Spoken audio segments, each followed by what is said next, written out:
Saravá, o hino de Umbanda. Refletiu a luz divina com todo o seu esplendor. Vem do reino de Oxalá, onde há paz e amor.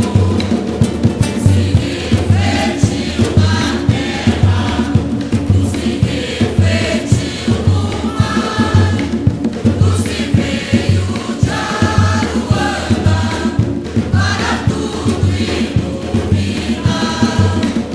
A Umbanda é paz e amor, é um mundo cheio de luz, é força que nos dá vida e a grandeza nos conduz. Avante, filhos de fé, com a nossa lei não há, levando ao mundo inteiro a bandeira de Oxalá. Levando ao mundo inteiro a bandeira de Oxalá. Refletiu a luz divina com todo o seu esplendor. Vem do reino de Oxalá, onde há paz e amor. Luz que refletiu na. Bem-vindos, irmãos e irmãs em Oxalá, a mais um programa Papo de Terreiro, uma mesa redonda sobre amor e espiritualidade. Eu sou o Michel, falo de Campo Grande, Mato Grosso do Sul. Estou na presença dos meus irmãos de fé, Xisto Júnior, e do sacerdote de Umbanda, Ramon Turbay Moliterno. Sejam bem-vindos, meus irmãos. É muito bom estar aqui com vocês, a gente poder conversar. Aqui é Ramon de São Paulo e é bom ter vocês para a gente poder dividir luz e trazer informação para todo mundo. Isso aí, galera. Bom estar com vocês também. Bom dia, boa tarde, boa noite, dependendo da hora que você está ouvindo isso. E gostaria aí de agradecer mais uma vez a oportunidade de estar com os meus irmãos e poder falar de espiritualidade com bastante carinho. Bem, meus irmãos, nossos queridos ouvintes, o programa de hoje nós estaremos abordando o assunto cristianismo.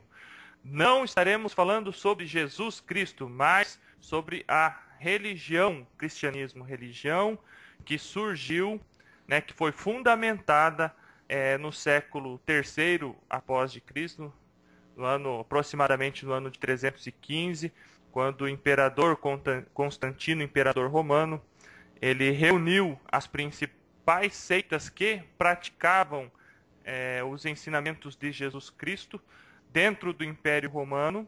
Essas principais lideranças se encontraram no concílio ecumênico na cidade de Nicéia. Foi neste concílio de Nicéia que nós tivemos o cristianismo fundamentado como religião, surgindo a partir disso a Igreja Católica Apostólica Romana.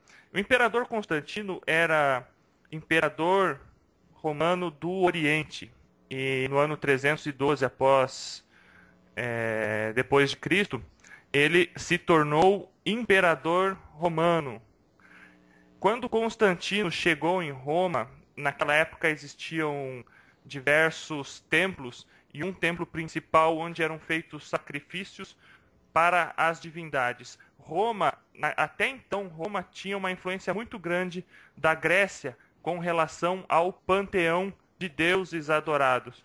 Quando Constantino chegou, ele passou reto e não permaneceu naquele templo para os sacrifícios. Assim que ele chegou aos seus aposentos, ele mandou chamar diversas pessoas e disse que tinha sido Deus dos cristãos que tinha levado ele à vitória e conduzido ele até a se tornar imperador romano.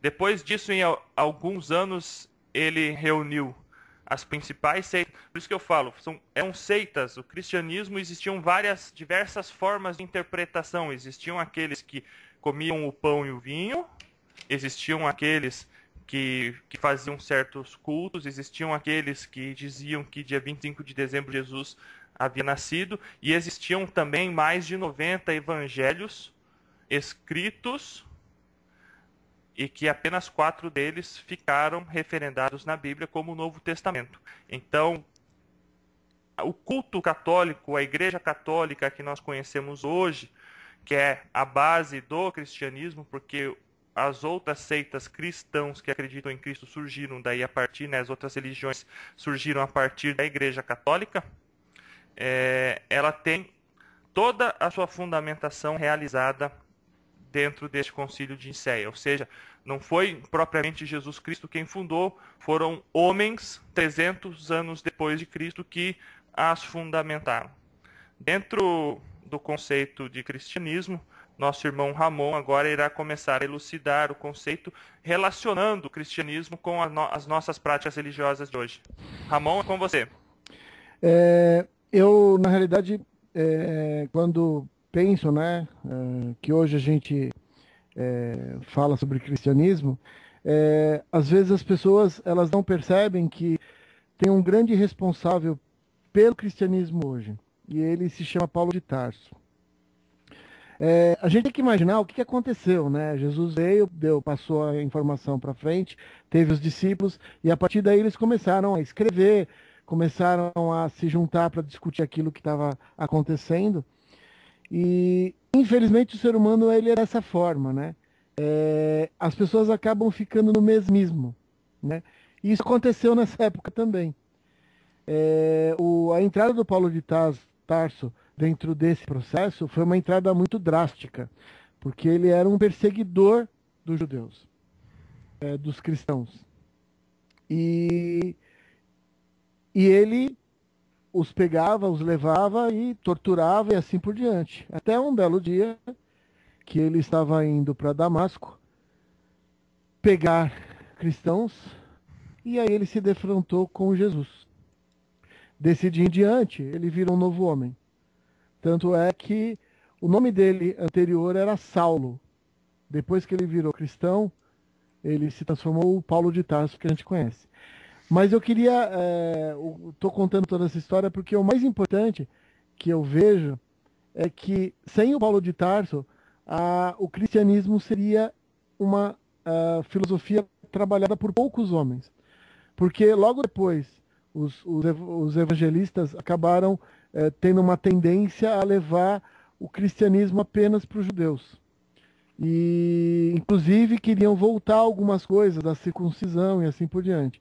O Paulo de Tarso, cristão novo, diferente dos outros que tinham convivido com Jesus, ele encontrou com Jesus. E aí ele veio trazer uma coisa. Ele disse o seguinte: nós temos que levar essas palavras para todos. Não importa quem. O próprio Jesus fez isso. E ele acabou criando, dentro do cristianismo da época, uma quase cisão. Porque houve muita discussão. E o ponto que eu gostaria de trazer para a gente conversar é isso. A gente vive as nossas filosofias, a gente ama, só que a gente tem que ficar a gente tem que se preocupar, porque se a gente entrar no mesmismo, e o mesmismo naquele que diz o seguinte: aquilo que faz, aquilo que eu acredito, só as pessoas que fazem o que eu acredito estão corretas. A minha verdade é a minha verdade, não existe outra verdade além dessa.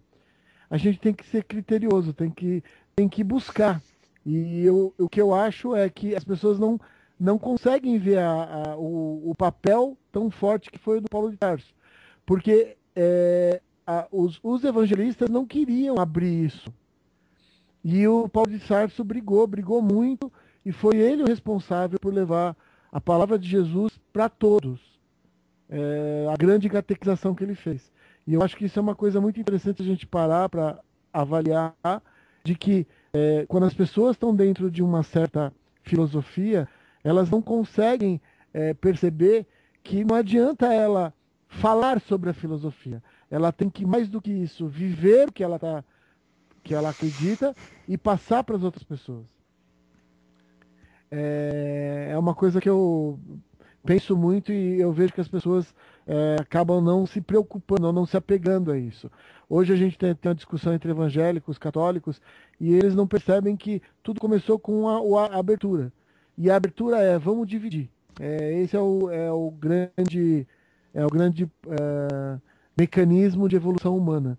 A gente tem que dividir o que a gente acredita, a gente tem que dividir o conhecimento para que a gente possa crescer cada vez mais. Foi isso que Paulo de Tarso fez. Xisto? Vendo isso que o Ramon falou, a gente entende o seguinte, né? Que ótimo, Paulo de Tarso foi um cara visionário, né? Ele resolveu expandir, né? Não fechar o negócio, né? Não deixar para alguns membros só, né? A palavra, os ensinamentos, né? Só que aí a gente recorre também à época de Jesus, quando Jesus diz, né? Que para os apóstolos, né?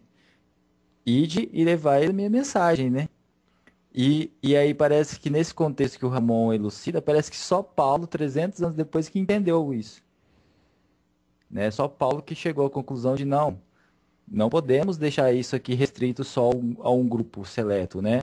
A gente tem que expandir isso, né? Levar para todo mundo, porque foi isso que Jesus deixou. Né? Então parece que 300 anos depois que Jesus deixou aos apóstolos a missão de levar o evangelho, parece que só Paulo que entendeu, né? Paulo que nem conviver com Jesus conviveu, né? Então a gente tem, eu pelo menos eu vejo dessa forma, né? Então assim, Paulo foi então um instrumento para poder reformar aquilo que já não vinha sendo feito, né? Para poder criar uma doutrina maior do que já era, né? Então eu acho que Paulo foi assim um baluarte mesmo, assim, um estandarte mesmo do cristianismo moderno, né? Porque a gente está falando aí que a gente não pode esquecer que o cristianismo tem duas fases, né? Tem a fase logo com a ressurreição de Cristo, né? Que é o início do cristianismo primitivo, e o término desse cristianismo meio primitivo é com o Concílio de Nicéia, que o Michel já falou, né?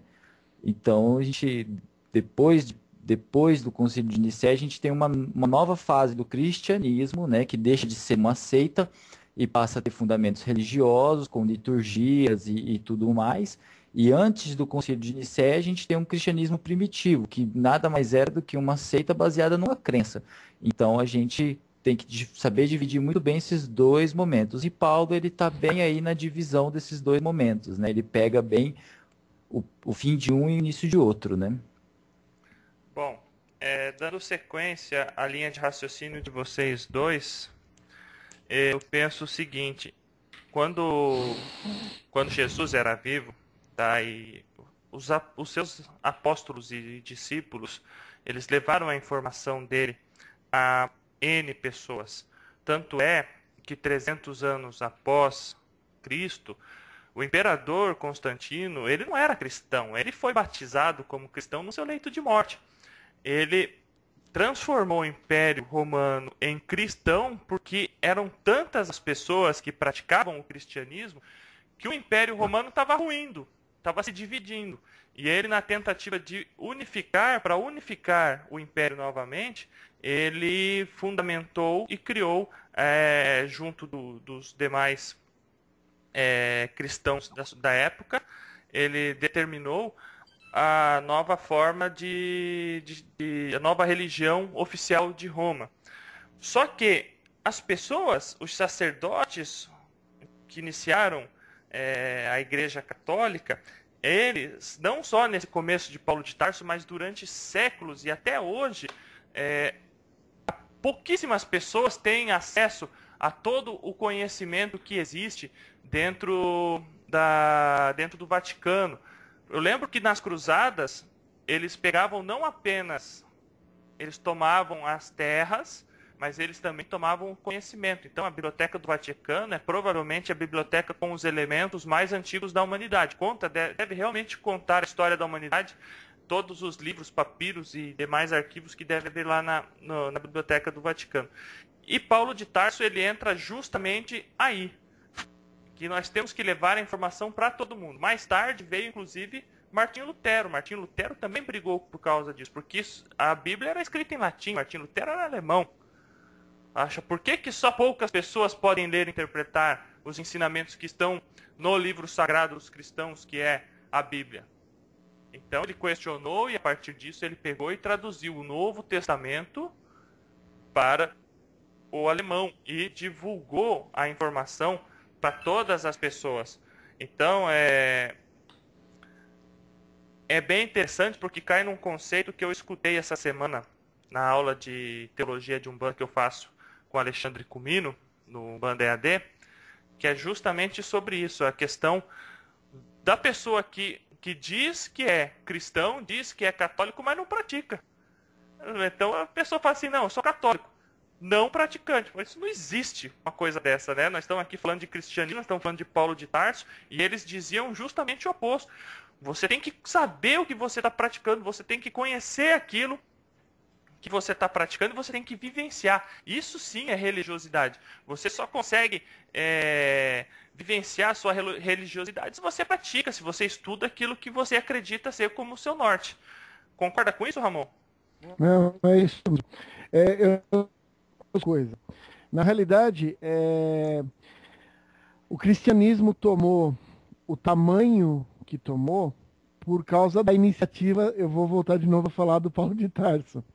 Porque alguns anos depois que Jesus tinha partido pro espiritual, e foi aí que o Paulo de Tarso virou cristão, estou falando de 10, 12 anos depois, o que aconteceu foi que eles se fecharam.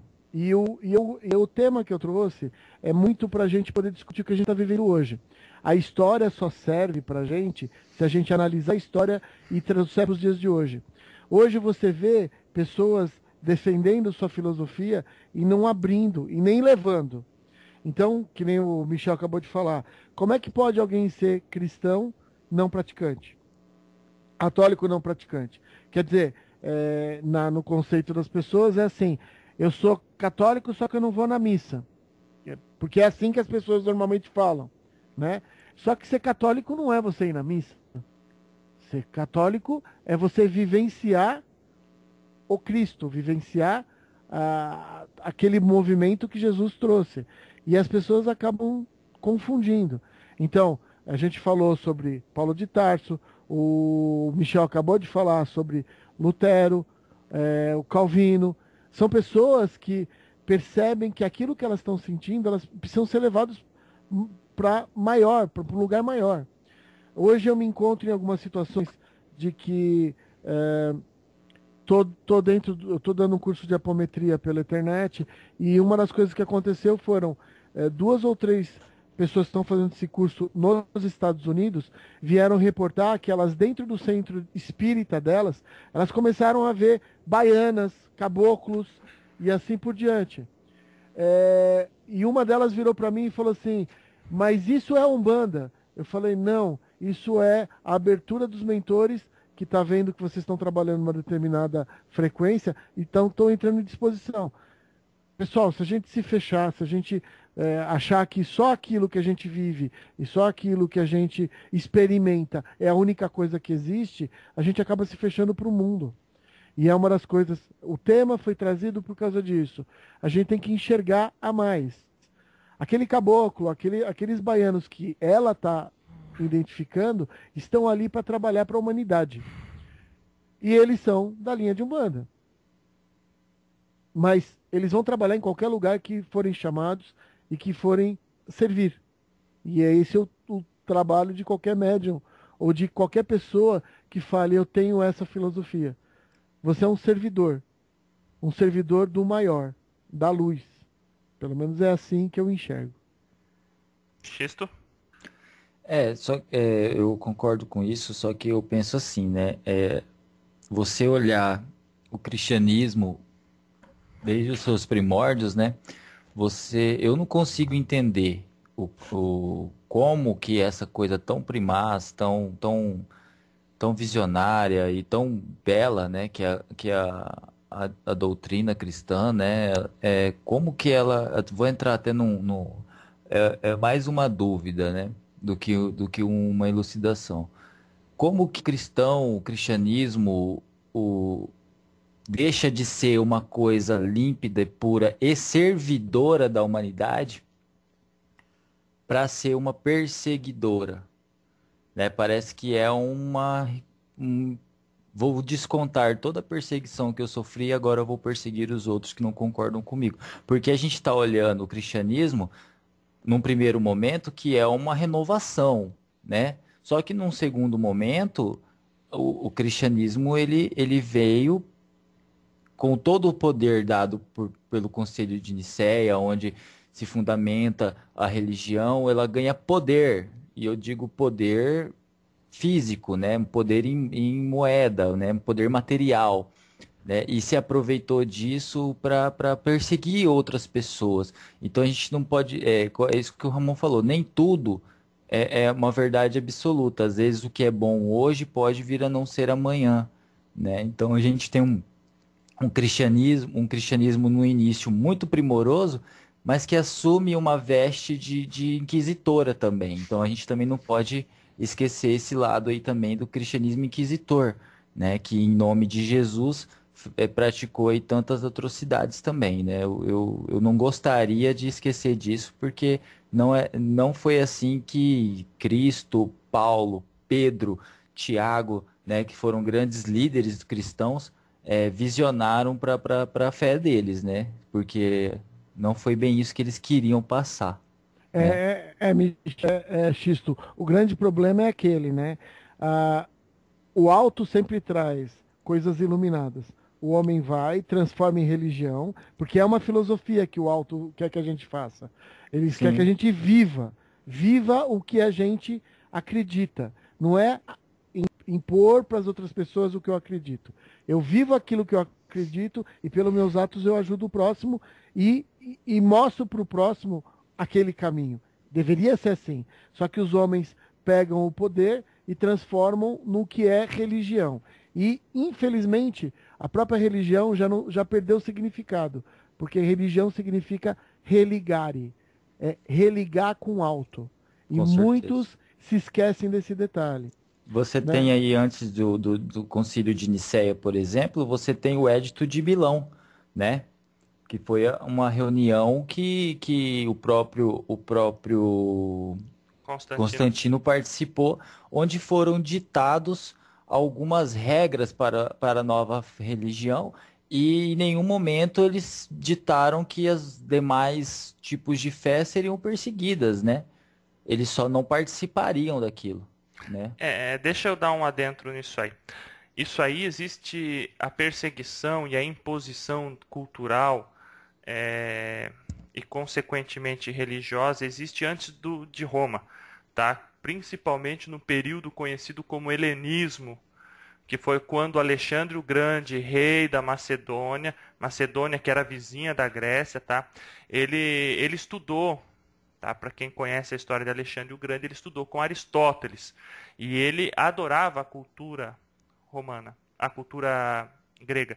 E o que aconteceu? Cada país, cada nação que ele dominava, ele fundava uma cidade. Normalmente as cidades se chamavam Alexandrias e ele implementava dentro daquela nação a cultura grega. Então, essa coisa de você tomar, conquistar e impor a sua filosofia de vida, a sua forma de raciocinar, veio antes de Roma.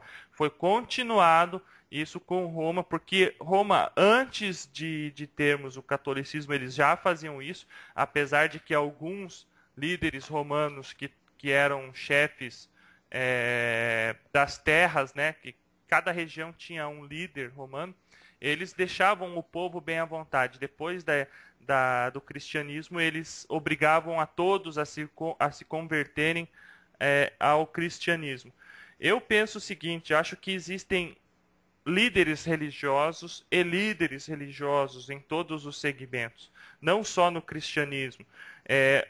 Falta muitos líderes evangélicos ou até mesmo católicos, eles lerem a Bíblia, que é o seu livro sagrado, com um pouco mais de carinho, observar um pouco mais as atitudes de Jesus Cristo, porque os fundamentos do Evangelho de Cristo estão ali na Bíblia, porque querendo ou não é o livro que conta maior parte da história de Jesus. Não existe outro livro, outro texto que nós consigamos trazê-lo em mãos para nós, onde a gente vai poder ler sobre Jesus Cristo. Existem interpretações, diversas interpretações, que surgem a partir da Bíblia. Então, às vezes falta. Se você, irmão, é católico, vai na igreja católica de vez em quando, se julga não praticante, você diz que não é praticante porque você não vai à missa, está aí 5 anos sem ir na missa, mas quando perguntam a sua religião, você fala que é católico, é porque eu fui batizado católico, eu fiz a primeira Eucaristia,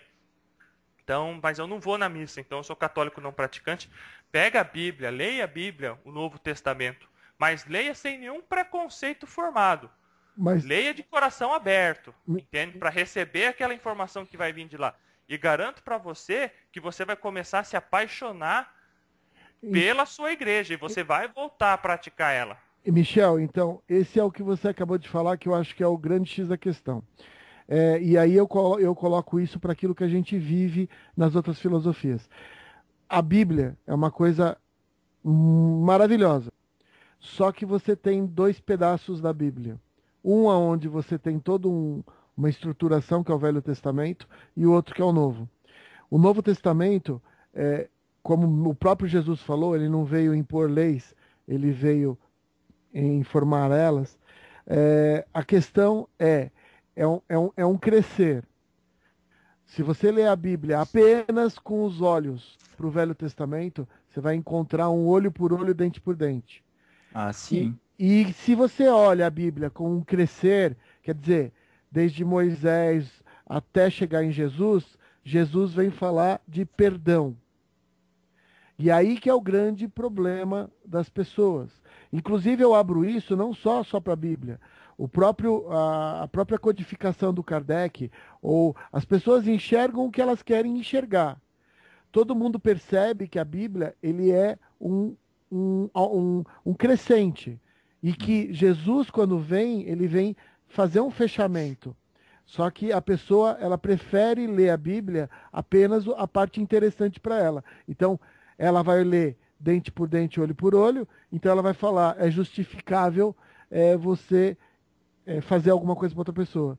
Isso eu ia abordar em seguida, isso aí. Quando o mais importante é você entender, somos seres humanos, vivemos uma determinada época nossa que a gente fazia olho por olho e dente por dente, que é isso que a Bíblia ela está relatando a evolução do ser humano, e aonde chega no momento onde você percebe que aquilo não adianta, você tem que perdoar.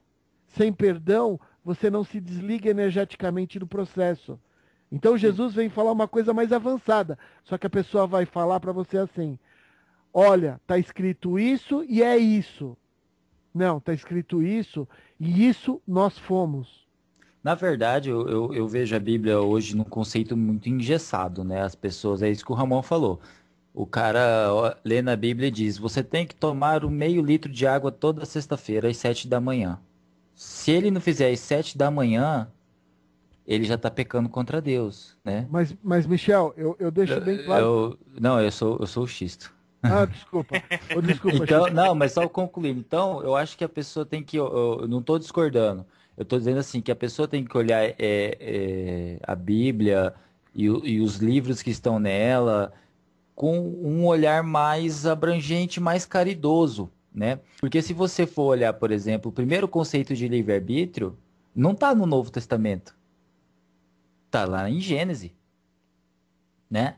Que quando Deus bota a árvore do conhecimento no meio do jardim do Éden e diz, desta árvore brota todo bem e todo mal, né? Então é uma escolha. Você tem o livre-arbítrio, só que o livre-arbítrio tem os seus prós e os seus contras. Então, o cara não olha isso, ele olha assim, não fazeis o mal, né? Então você não tem um conceito de livre-arbítrio aí. Então a gente tem que olhar a Bíblia não como uma coisa para pautar a tua vida, mas sim como uma coisa, não como uma tábua de salvação. É isso que eu queria dizer. As pessoas olham a Bíblia como uma tábua de salvação, né? Aí vai morrer, vai chegar lá no plano espiritual, vai para um lugar lá, sei lá como, vai falar, mas eu li a Bíblia todo dia. E você praticava o que estava ali? Não viveu, né? Então é isso que eu acho que é nesse ponto que o Ramon está querendo chegar. Não adianta você falar uma coisa que você é se você não vive aquilo. Não vive. O que eu ia falar, desculpa, Michel, o Xisto ter te interrompido, é que quando você pega a própria codificação, as pessoas, quando olham a codificação, elas acham que é um negócio estagnado. Sim, Da mesma forma que a Bíblia houve uma evolução, e você percebe isso, os escritos depois da codificação são evolutivos também. Então você vê muita coisa que não foi escrita por- é, não foi, não está dentro da codificação através do Kardec, mas que veio depois com André Luiz e o Chico Xavier. sim. E são evoluções. E você percebe a evolução. Agora, você pegar, apontar um determinado lugar, não importa se da Bíblia ou da codificação, e falar como isso não está escrito aqui, não existe, não faz sentido. E Você aí ingessa a coisa. você ingessa. E aí que eu vim trazer a baila. Eu falo porque para mim o Paulo de Tarso é a representação de um ser espiritual novo. É aquele ser que quando entra para evoluir, percebe que está fazendo alguma coisa errado, ele busca toda a energia dele para que as pessoas que estão em volta dele percebam isso. O E Paulo de você. Tarso, Pode falar, pode falar, desculpa. eu ia falar, o Paulo de Tarso, a primeira parte da vida dele, ele impôs as coisas. Na segunda parte da vida, quando ele percebeu o quão grandioso era a mensagem de Jesus, ele viveu. E quando você vive alguma coisa, você quer que as pessoas que estão em volta de você vivam também. E é diferente da imposição. Então, viver a filosofia é o que o alto quer que a gente faça. É viver o amor, não é escrever sobre o amor ou filosofar sobre o amor. É você amar, né? Na verdade, ele traz pra gente também uma mensagem que nunca é tarde, né? Sim, Nunca é tarde para você mudar sua visão do mundo, porque antes de Paulo, por exemplo, você tem aí o primeiro gentil convertido ao cristianismo, que é Cornélio Centurião, né? Que tem uma história pouco parecida, mas ele não se autoconverteu como Paulo de Tarso por um encontro com Cristo, mas ele foi convertido por alguém, né? Então já começa por aí, né? Então ele não foi assim um gentil que se modificou pela palavra, não, a palavra modificou ele. E Paulo de Tarso, então, a partir dessa conversão dele, que eu não vejo como conversão, eu vejo como um encontro dele com a proposta de Cristo, ele passa a ser o apóstolo dos gentios, né? Porque a partir dele a galera começou a se converter, né? é isso mesmo. E dali, 300 anos depois, ampliou para quase o império inteiro. Com E, certeza. e foi um movimento de vivenciar. E uma das coisas que eu queria deixar assim ressaltado é que a gente vive muita coisa. A gente dentro da Umbanda, a gente vive muita coisa. Só que as pessoas, elas preferem discutir do que viver. Com certeza. Uma Nossos coisa, men- Paulo, só para terminar um raciocínio rapidinho, Vai o Paulo, fundo. você tem nos primeiros agrupamentos cristãos, né, líderes como Tiago, Pedro e João, né, que muitas vezes não conseguiam completar os seus intuitos, né, de levar a palavra, mas a palavra de Deus, os evangelhos de Cristo. Então, você tem Paulo de Tarso tempos depois, que sozinho conseguiu fazer uma par de coisa, né? Porque você vê que Paulo de Tarso, ele não era um cara muito assim rodeado, né? Ele não ficava parado num lugar, né? Ele não chegava a criar vínculo, né? Ele estava sempre em constante andando em vários lugares, né?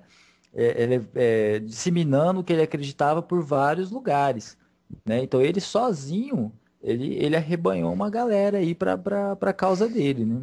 Diferente do que acontecia lá atrás com Tiago, Pedro, né? Que muitas vezes nem conseguiam entrar em certos lugares. mas Paulo de Tarso só conseguiu entrar em certos lugares porque antes dele Não, sim. houve outros que martelaram a rocha, que Não, trincaram tudo a rocha bem. para ele poder Você não tá quebrar, tirando, eu entende? não tô tirando mérito. Tô dizendo assim que a visão dele sobre o que o evangelho, o que as escrituras diziam, era tão mais evoluída que se fazia entender de melhor maneira. Não era aquela coisa de imposição, né? Porque, vamos, não, ó, eu tenho aqui para vocês uma palavra de amor e de fé, né? Que pode mudar a vida de vocês. Vocês querem ouvir? Né? Paulo não, pelo que eu estudei de Paulo, ele não chegava no lugar no alto do morro e falava assim, ó, vim pregar a verdade, Não, não mesmo. entendeu? Inclusive, eu acho que toda essa força vem de viver, porque no momento que ele mudou o destino dele, ele começou a viver. E uma das coisas que me chamou muita atenção quando eu comecei a estudar é que ele teve que olhar e discutir com os evangelistas, que eram pessoas que tinham vivido com Jesus. Com E certeza. ele virar para ele e falar assim, mas espera aí, você não pode só falar para os judeus, você tem que falar para os gentios. Você tem que levar isso para longe, e porque tem muita gente que precisa ouvir isso. E essa era a discussão. E o que eu acho bonito é essa vivência. E eu acho que isso falta em todos os lugares. Talvez esses líderes antes de Paulo não tivessem conseguido isso porque eles achavam que essa fé em Cristo era uma coisa restrita aos judeus, né? E Paulo já tinha uma visão totalmente diferente. Então você vê assim que todos tiveram seus méritos, mas essa visão abrangente, não uma visão linear, mas uma visão abrangente da coisa, foi Paulo que trouxe, né? E você marca com Paulo um reinício, né? Ele reinicia algo que já existia, né? A fé cristã já existia, mas os procedimentos para levar essa fé adiante, ele reinicia também. Eu acho isso. Bom, eu vou entrar agora no assunto, relacionar um pouco tudo isso que nós estamos falando com a nossa prática religiosa atual, que é a Umbanda. Eu também concordo, eu acho que falta vivenciar, falta um bandista vivenciar. Vamos trazer isso que nós estamos falando, que aconteceu lá 2000 anos atrás, vamos trazer isso pro agora. Falta. Como é que você reconhece o bom líder religioso ou o bom religioso? Aquele que pratica a sua religião. Quem pratica a sua religião com amor, estuda ela. A gente não aprende, a gente não nasce sabendo de tudo. A gente vai dar cabeçada, a gente comete erros. Mas aquele que pratica a religião, ele comete um erro tentando acertar. Faz parte da vida.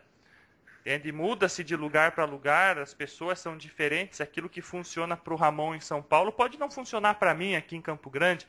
Então, tudo é uma questão de vivenciar a sua religião, a sua prática religiosa.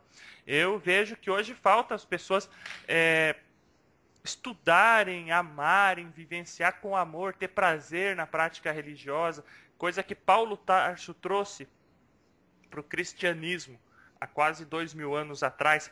Paixão, aquela pessoa que coloca paixão naquilo que faz. Por que nós vamos falar de Cristo só para os judeus? Vamos falar para todo mundo. Por quê? Porque eu amo Cristo, porque Ele mudou a minha vida. Entende? A gente pode trazer esse mesmo ensinamento para dentro da nossa Umbanda. Por que você é um bandista? Cara, a Umbanda mudou a minha vida, minha forma de enxergar a vida, minha forma de viver a vida, minha forma de se alimentar, minha forma de se relacionar com minha esposa, com meus pais, de me relacionar com o sagrado.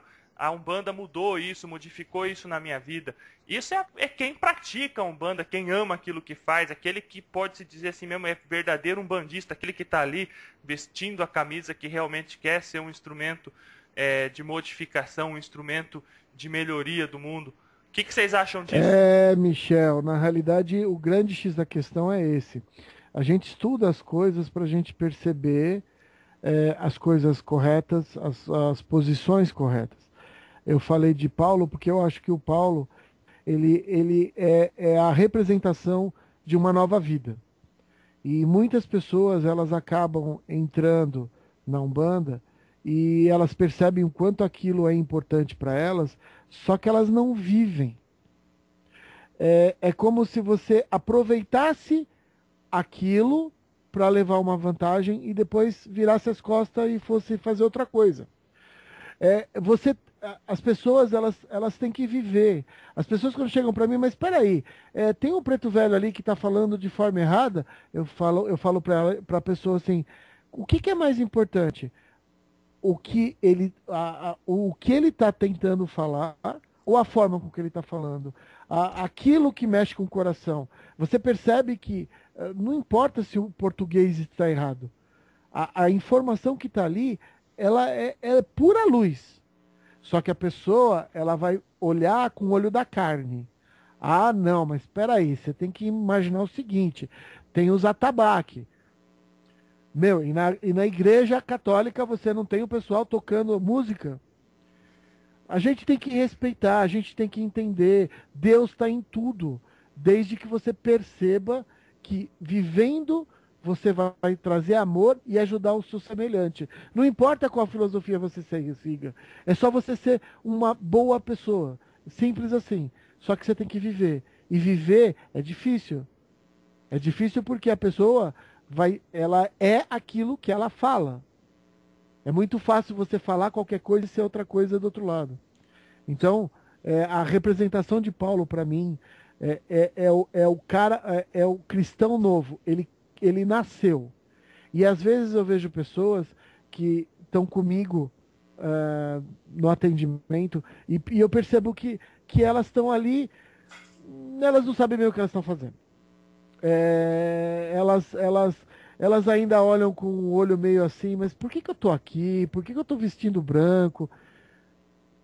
Você está lá, você tá lá porque você foi levado por Deus e pelo universo, por alguma razão. Aprenda o que aquele momento está querendo dar para você. Viva! Viva! Porque com o coração você consegue chegar muito mais próximo de Deus, muito mais próximo do seu irmão. Então eu vejo que a gente tem que olhar os bons exemplos, a gente tem que olhar as boas influências. Ah, mas espera aí, o cara ele é do Islã. E ele é uma boa pessoa, eu vou olhar uma boa influência. E se ele sentar para conversar com Allah comigo, eu vou ouvir. Ele está falando de Deus. Por que eu não iria ouvir? Então a gente tem que entender que o nosso movimento é vivenciar o que a gente escolheu como mostrar nossa espiritualidade. E eu acho que Paulo é um ponto, como vários outros, né? Eu não aumento ou diminuo, mas eu acho assim, nós temos que olhar para o nosso atual, que nem o Michel falou. Dentro da Umbanda, dentro do nosso desenvolvimento, vamos parar um pouco de tentar discutir com o irmão teu que está do teu lado e dá um abraço nele, bota teu cardíaco, o cardíaco dele e fala, olha, se precisar de ajuda, eu estou aqui para ajudar. Se precisar de alguma coisa, se tiver alguma dúvida, eu tô aqui à disposição. Assim como um dia alguém fez com a gente. Com certeza. Porque a maioria das pessoas que vão para a Umbanda, elas tiveram um processo de ajuda. Elas chegaram ali. E a maioria das pessoas querem racionalizar o que é puro. A gente não racionaliza, a gente sente. E de preferência a gente vive. É o que eu sinto.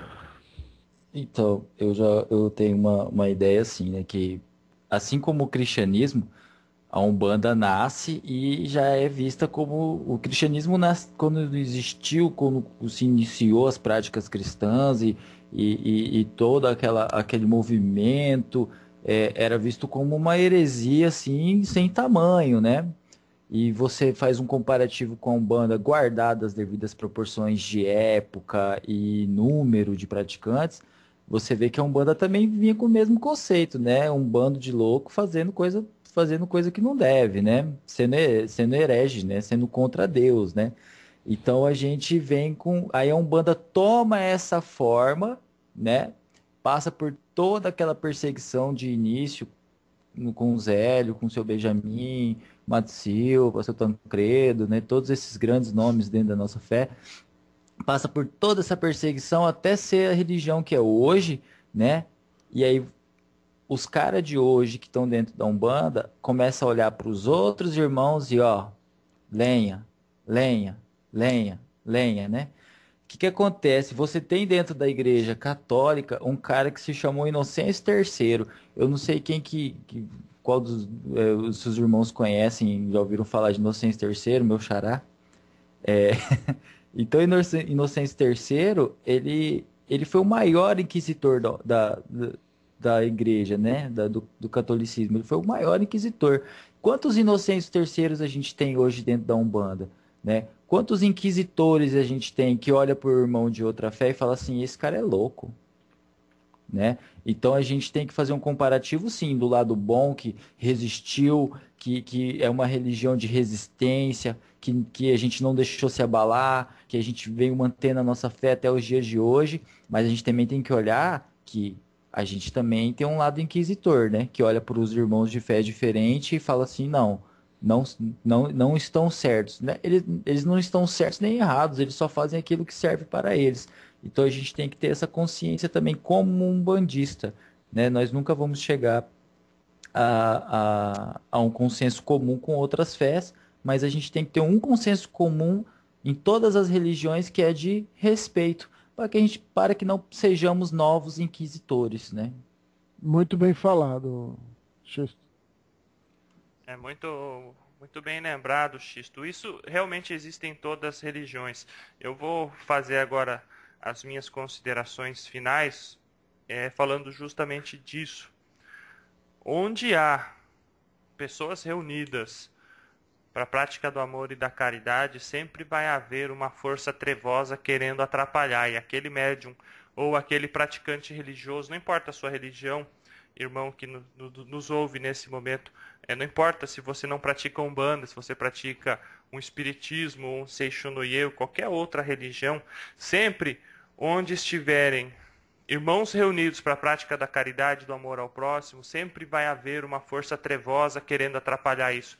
Por isso que é tão importante a vigilância, e mais importante foi o que o Ramon e o Xisto falaram aqui, discorreram aqui no nosso programa, a vivência, porque a gente só consegue fechar nosso corpo para certas influências negativas, vivenciando aquilo que a gente fala, praticando no nosso dia a dia o Evangelho de Cristo. O Evangelho de Cristo ele serve para todas as religiões, ele não serve só para o católico ou para o evangélico, ele serve como base para qualquer pessoa, para qualquer religião. A prática da caridade, amar ao próximo como a si mesmo, amar a Deus acima de todas as coisas. Não faça para o outro o que você não gostaria que fizesse para você. Se você levar uma vida pautada nisso, e orando e vigiando, você com certeza será um ótimo instrumento divino aqui nesse mundo de carne que nós estamos vivos. Fica aqui o meu axé fraterno para todos os irmãos que nos ouvem. Espero que tenham gostado do nosso programa. Curtam nosso programa, nossa página no Facebook, programa Papo de Terreiro. Curtam nossa página Mensagem de Aruanda. Entrem no nosso grupo Umbanda Brasil. Todos serão muito bem recebidos. Vamos compartilhar informações. Fica aqui um axé fraterno do Michel a todos. E até o próximo programa. De novo, eu venho agradecer ao universo, a Deus, pela possibilidade de a gente estar levando informação a esses dois companheiros que vêm ajudar a gente a acrescentar e levar luz. Vivenciar é a coisa mais difícil que você tem dentro de um caminho na evolução espiritual. Porque é muito fácil você teorizar, é muito fácil você estudar. Mas no momento em que você pega todo esse conhecimento e coloca para aplicar, aonde você sabe que você precisa se posicionar para ajudar até o irmão que é necessitado, às vezes até no momento que você também está precisando de ajuda, é a questão de você vivenciar. Então, eu agradeço muito poder estar aqui conversando com vocês. Por favor, mandem para a gente opiniões sobre o programa, temas para próximos programas. E também vocês serão muito bem-vindos lá na fanpage Eterna Aprendiz Espiritual. E uma semana muito boa para vocês, muita luz, muita paz. Obrigado, irmãos. Isso aí, galera. Eu queria agradecer e só comentar as minhas considerações finais a respeito disso. Esses dias passados eu publiquei no Mensageiro Ando um texto a respeito dos Cambones e foi um texto bastante comentado, foi em vários grupos do qual eu faço parte. E eu queria só externar tudo aquilo que eu disse no texto. Eu acho que é uma estrutura dentro do terreiro que são os Cambones, que é indispensável.